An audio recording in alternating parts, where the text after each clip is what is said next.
And welcome, viewers. Smasho here, coming at you from the Smash News Network, least busted name in news, bringing you the freshest imagery you'll find anywhere in the sun, and the most comprehensive space weather in the known universe. Thanks for tuning in. Congratulations on realizing that the channel exists. We're looking at two different wavelengths of ultraviolet light here. It's 193 plus 304 angstroms. Lots of filaments. You can see a lot of prominences, those bright features hanging off the limb. Those are filaments and also prominences. We do have a new sunspot. Actually, two new sunspots. You can see one forming right here by the Earth scale. That is already beta gamma class. And there's also one up here somewhere. I think it's this spot right here. That is also a sunspot. We should get two new named groups today, although we've seen a precipitous drop in some sunspot number. Here is the northeastern limb.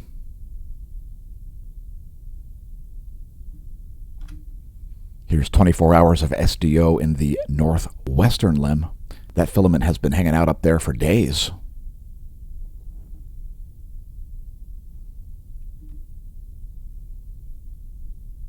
And last but not least, the southwestern limb. Great detail there of that setting filament as it becomes a prominence.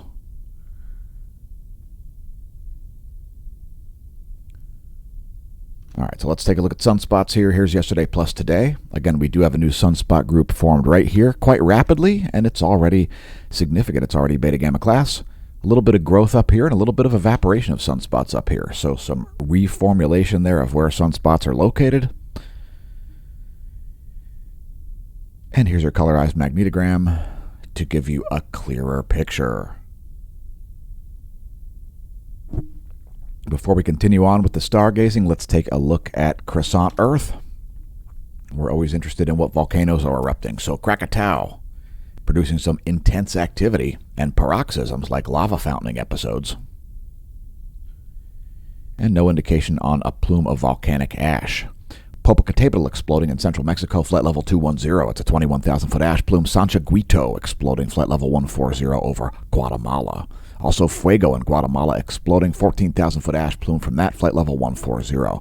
Flight level 200 over Sangay in Ecuador as it explodes. Also Revenador exploding, flight level 150 over Revenador. It's a 15,000-foot ash plume. Not sure if Sabancaya is erupting in Peru or not. Please don't pole vault the caldera.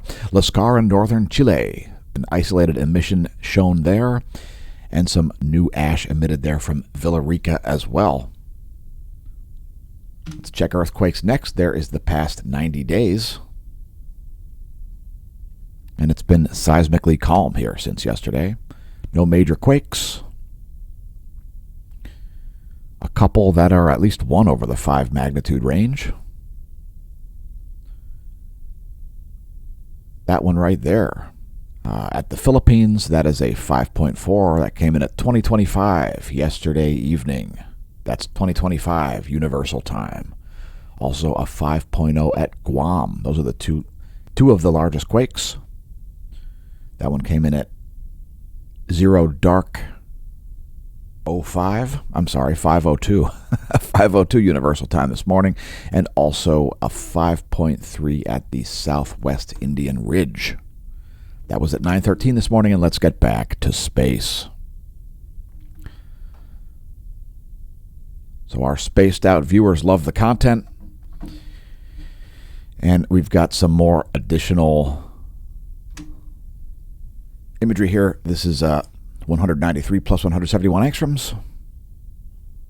Coronal hole rotating in here as well. And I think there is a new active region rising down here. So there's probably a sunspot down there. It looks pretty active. Here are another couple of wavelengths. This is 193 plus 335 angstroms. And the radio flux has dipped precipitously, now to 145 solar flux units for the 10.7 centimeter radio flux. Also a huge drop in sunspot number as forecast. Radio flux now 145 solar flux units.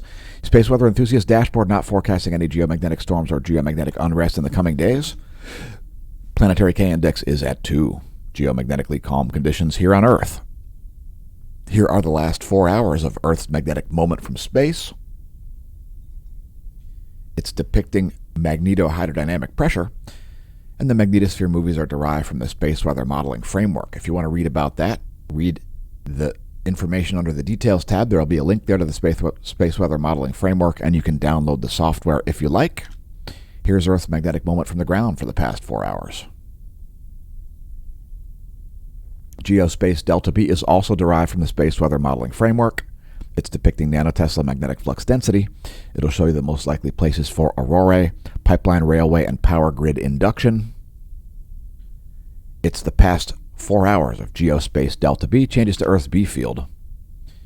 And looking at the real-time solar wind here, it's pretty unremarkable over the past 24 hours. Latest readings are about 550 kilometers per second for the solar wind speed, solar wind density just under 12 protons per cubic centimeter. And let's move into the magnetic data portion. There are your GOES 16 and GOES 18 magnetometers. Nothing too exciting going on there. Let's take a look at the heliospheric current sheet next. So Earth is in a South Pole-oriented current sheet depicted here in red. So there's the South Pole current sheet. Over here we've got the North Pole current sheet.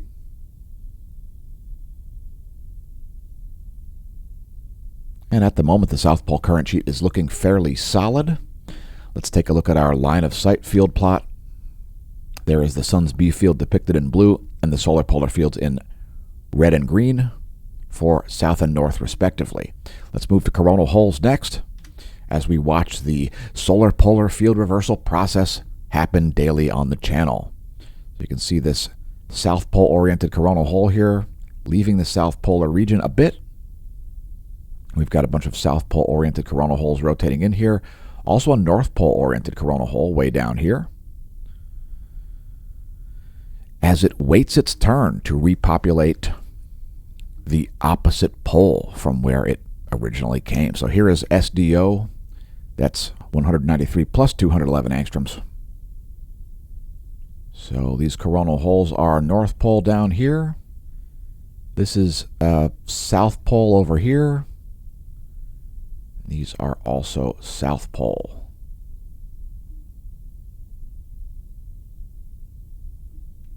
We'll get to sunspots here in a moment.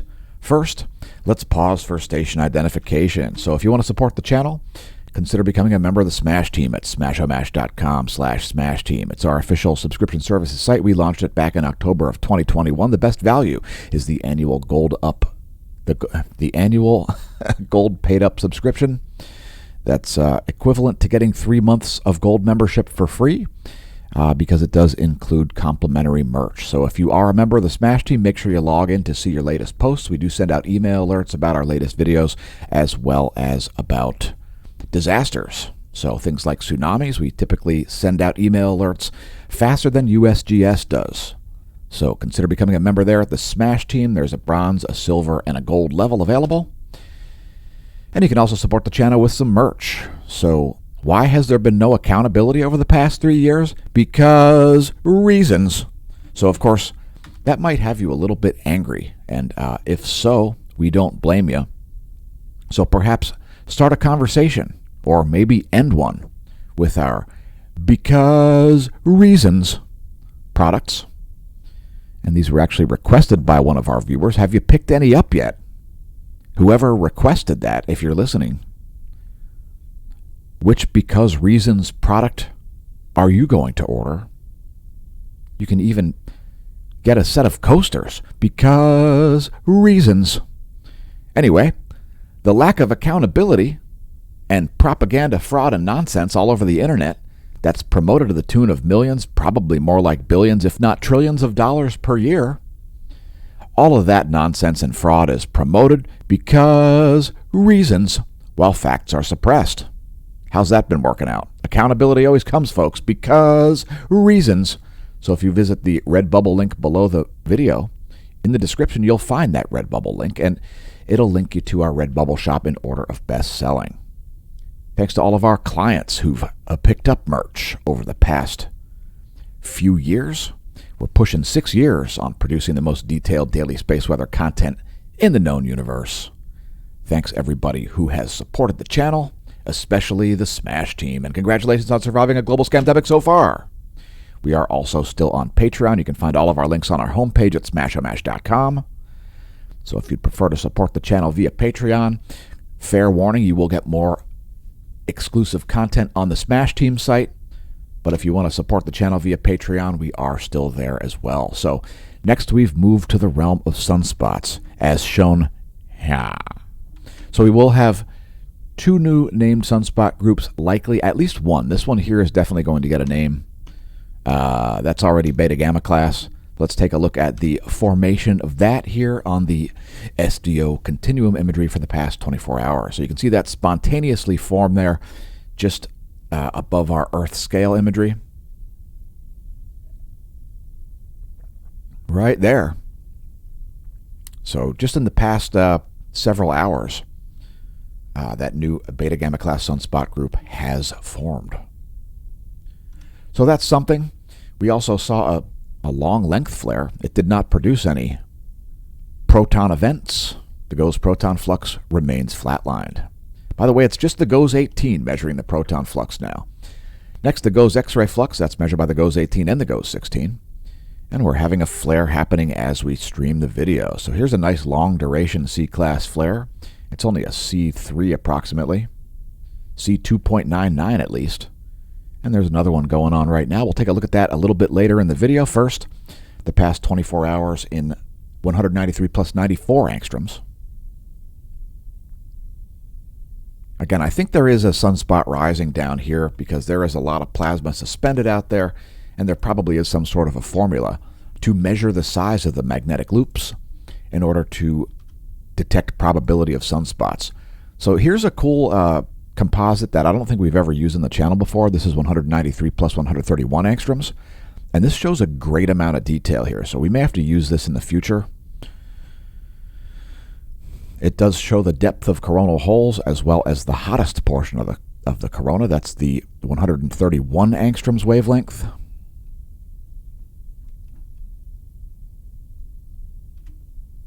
And let's take a look at a star chart. So if you are up before dawn, you may see Mercury. If you've got low light pollution and a low horizon, you'll see that rising ahead of the sun. Just click now to get your most current chart from skyandtelescope.org. That's what's going on over our heads in Lehigh Valley right now. And let's do a solar system forecast. So we're just moving into from a crescent waxing to a gibbous waxing moon phase here at the moment. We're going from first to second quarter. Let's do the 1 week forecast as Earth is moving to a very lonely side of the solar system, a side devoid of gas giants. Anyway, that's where things will be on February 4th. That'll be like 1 day from the new moon. So we're about 8 days out from the new moon. Next, looking at some coronagraphs, and we did have some significant CMEs. Coronal mass ejections is what that stands for. Are they earthly directed? We'll tell you here in a moment with some analysis. This is 92 frames from yesterday, January 27th. Here are an additional 21 frames from today, January 28th. And let's take a look at the stereo A coronagraph located here at Lagrange 5 and the Soho Lascaux C3 here at Lagrange 1. So we paused this here at approximately 7 o'clock this morning because we have a great example here of a CME. So it's very obvious on the stereo A coronagraph that it's well off to the northwest. So here's a prime example, this CME partially hidden by the aperture. And this is something that happens with Earth-directed CMEs sometimes, because if you get a first of all, Earth would be off in this direction from stereo A's perspective.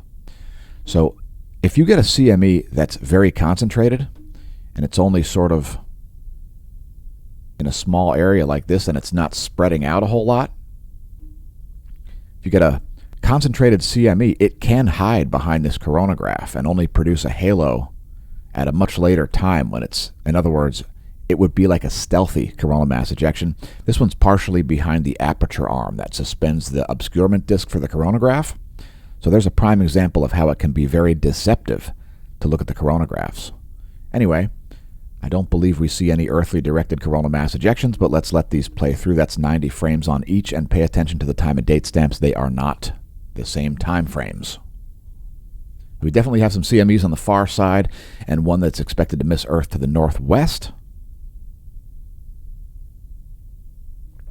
Do we see any earthly directed? I don't think so. We'll let all the frames play out, though. Doesn't look like anything is headed toward Earth. So here are, now we normally show 304 angstroms here. We decided to use 171 angstroms today. That is the last 24 hours in composite. SDO plus SOHO, LASCO, C2, and C3. Here's a zoom out. And we'll zoom out even further here to show most of the C3's field of view. And that brings us to filaments. And thanks for leaving a comment, Robert. So filaments, again, we've got lots of prominences here. So not sure if anybody's named these or not. This is the James Comer.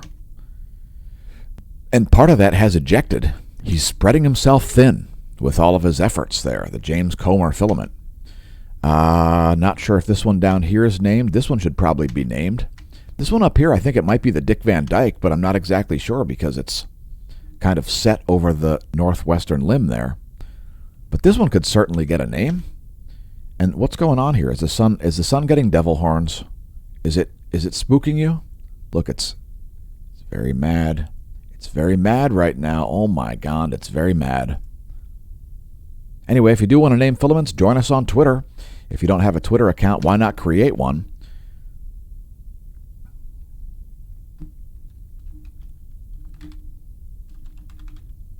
Name that filament.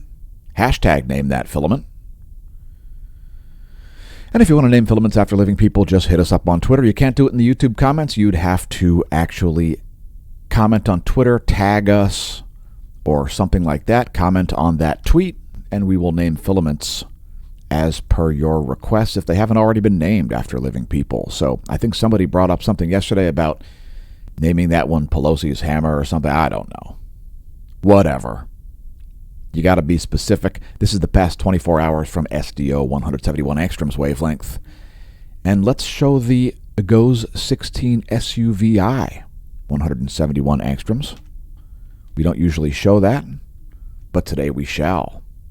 So another great example of the wider field of view of the GOES 16 SUVI. You can see all those filaments out there that some of those are not visible there from the SDO, giving you a little broader picture there. We normally show 304 angstroms from the GOES 18 SUVI, rather.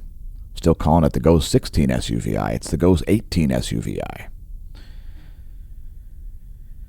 Anyway, it's time to move on. Once again, to remind our viewers to help us out with clicks. So if you haven't seen smashomash.com, check it out. You can still find our links there. Hit us up on other social media. Let us know in the comments what your favorite social media is. Links to the Redbubble shop, as well as a YouTube channel and the Smash Team site. Of course, if you want to see the latest videos, we post them, the major releases at least, on the Smash Team site at smashomash.com/SmashTeam. Just click posts, and you'll see the latest. Press like and subscribe if you enjoy the content on YouTube. Check out our playlists if you haven't. Thanks to everybody who's found the channel and tuned into our older content. We appreciate people viewing all of our videos. Don't forget to check out the 12 Days of Smashmas. We released original music on the Golden Cat Productions music label, Golden Cat Productions. A bunch of music there all over the internet from our record label. Thanks to our YouTube subscribers for tolerating the censorship on the platform. Next, looking at our bonus features segment, which starts out with satellite charging hazards, which there aren't any at the moment. Next, the GOES electron flux. There is the electron flux as measured using radiography by the GOES 16 and GOES 18 from their geosynchronous orbits. They measured at the F flare of the ionosphere, and that is the past 3 days. So we are in a moderate range here, just kind of in the middle of normal electron flux range. Nothing to write home about there. There's the forecast model by NOAA. That's the next green box. And here is the one-year chart to put that in context. Let's take a look at the F flare of the ionosphere, where that gets measured. It's located at about 300 kilometers of altitude. Here's the vibrational frequency therein. that upper portion of the thermosphere, which in many regards could be considered the bridge between Earth and space.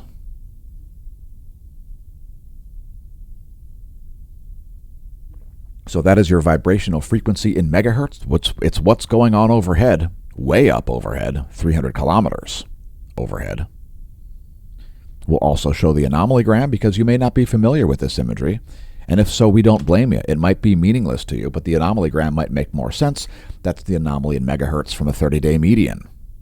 So huge high-frequency anomalies happening down here in the new region of the South Pacific anomaly, which we've renamed it.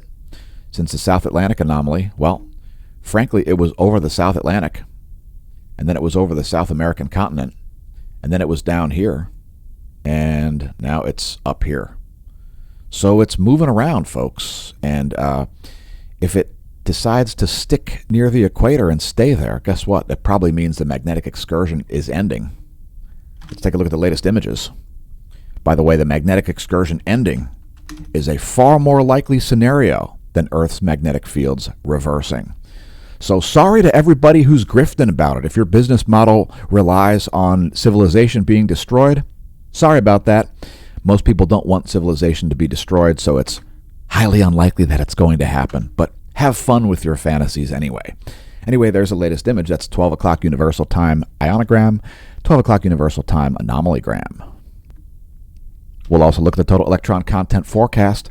It's the free electrons between your GPS satellite and your handset. So there you go. It's about 12,500 miles from a GPS satellite down to your handset. And if it goes through a lot of free electrons, there could be signal refraction, which could cause huge errors, which is what we're seeing here.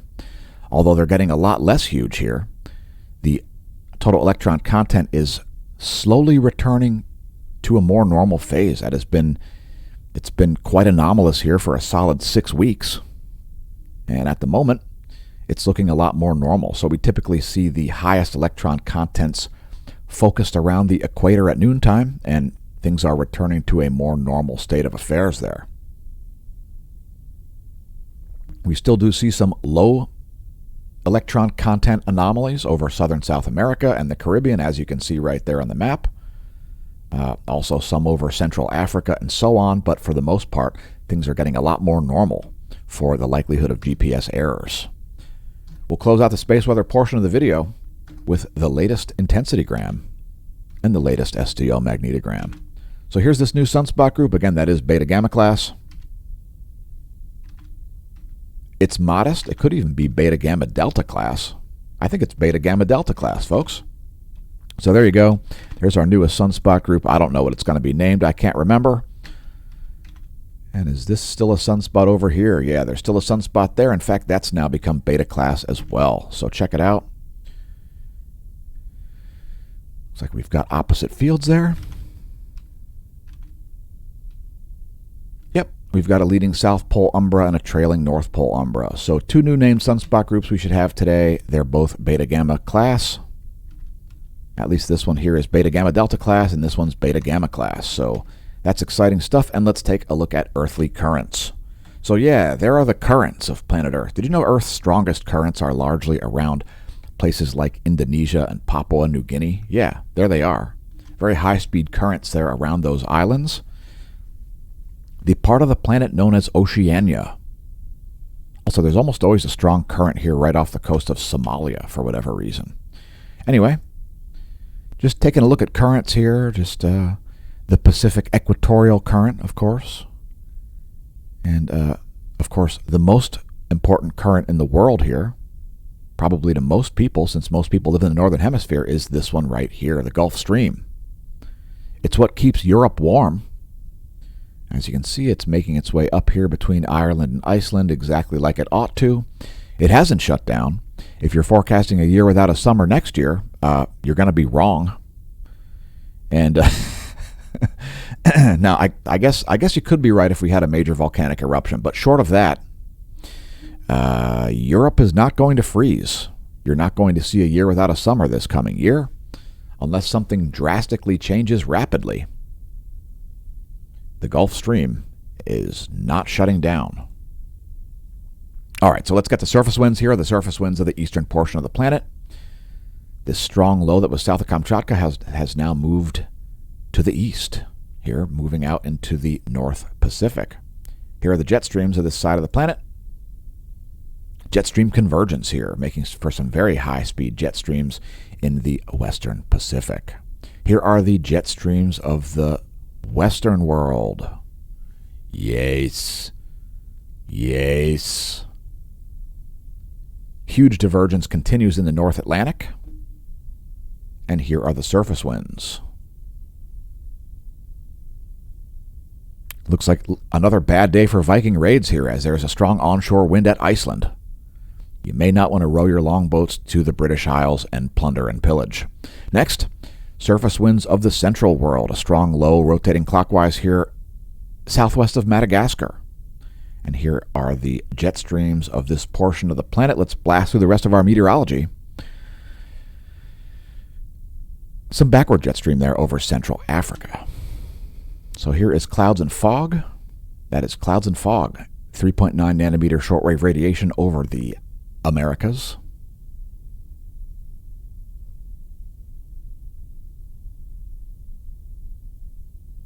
And it's too dark to use the visible satellite for most of that imagery at the moment.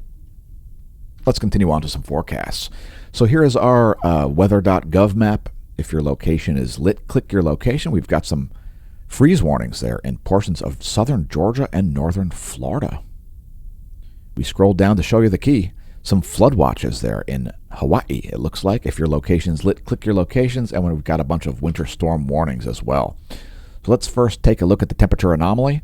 As we are in the coldest time of the year, at least for the mid-Atlantic states, it's typically mid-January through mid-February. We've got some warm temperatures here coming into the eastern portion of the country, and some very, very cold temperatures pushing their way all the way down into southern Texas here in the coming days. That's a GFS 72-hour temperature anomaly forecast in degrees Celsius. We've also got your pressure and precipitation forecast for the same period of time in the same model, the GFS. There will be some ice. There will be some wintry mix. There will be some wet snow, and there will be some strong storms along the Gulf Coast. Some of that precipitation is going to come in the form of rain, and there'll be some heavy rains in Louisiana, Mississippi, Alabama, and Georgia. That is the GFS total accumulated precipitation forecast in inches for the next 72 hours.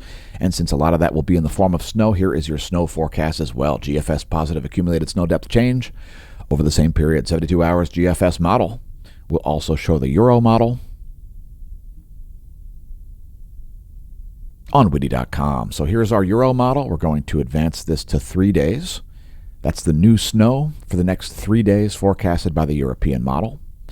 And here's the GFS model. The main difference there is that Euro model is showing some snow for Missouri, Texas, Oklahoma, and Arkansas, and a little bit for Kansas. The GFS model not showing that storm, or not showing it in the same place at least. So there are your two models there for the next 3 days. Some minor variations in small portions of those forecasts. And let's move on here to our lightning mapper. Any terrestrial strikes in the U.S.? It certainly doesn't look like it. Let's check our real-time lightning map at lightningmaps.org. Strong lightning there continuing in the north central Atlantic and the eastern Mediterranean, it looks like.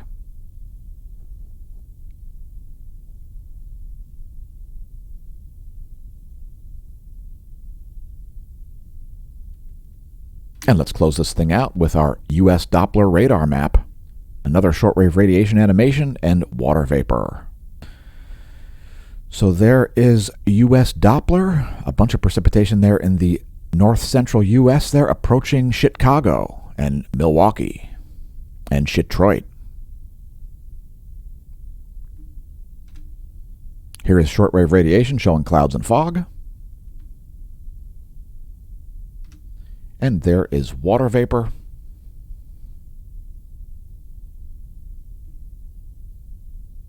And here's our recap to close out the video. Vertical motion of water droplets and ice crystals. clouds and fog. And let's don't forget water vapor. So that is where we'll call it a day. Once again, congratulations on realizing the channel exists despite the pathetic censorship and shadow bans on various different social media sites. Have you been gaslit for the last half a decade, people telling you that shadow bans are just a part of your imagination or some kind of a conspiracy theory? Well, when those conspiracy theories are right, what happens then? Anyway, we sign off is what happens now.